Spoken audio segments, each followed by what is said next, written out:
Hi hello నమస్తే welcome to Sakshi cinema. This is Likhitha. మరో వారం వచ్చేసింది. ఈసారి థియేటర్లో రవితేజ హీరోగా నటించిన ఇరుముడి రిలీజ్ కానుంది. దీనిపై ప్రస్తుతానికి బజ్ అయితే బాగానే ఉంది. తండ్రి కూతురు నేపథ్యానికి అయ్యప్ప స్వామి మాల 41 రోజుల దీక్ష అనే పాయింట్ జోడించి దీన్ని తెరకెక్కించారు. బాక్స్ ఆఫీస్ దగ్గర ఎలాంటి ఫలితాలు అందుకుంటుందో చూడాలి మరి.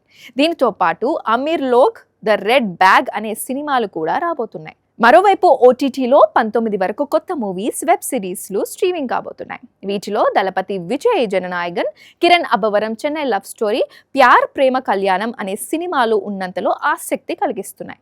వీటికి తోడుగా welcome to the jungle, toy Story 5 లాంటివి కూడా చూడాలని ఆసక్తిని కలిగిస్తున్నాయి. ఇంతకీ ఏ ఓటీటీలో ఏ చిత్రం స్ట్రీమింగ్ కానుందో ఇప్పుడు చూద్దాం. జీ5లో విజయ్ జననాయగన్ తెలుగు వర్షన్ ఆగస్ట్ 21 నుంచి స్ట్రీమింగ్లోకి రానుంది. నెట్ఫ్లిక్స్లో English series Outer Banks season 5, Japanese series S&X August 20 నుండి స్ట్రీమింగ్లోకి రానున్నాయి. అలాగే Telugu dubbing movie Pyar Prema Kalyanam, Hindi cinema welcome to the jungle August 21 నుంచి అందుబాటులోకి రానున్నాయి.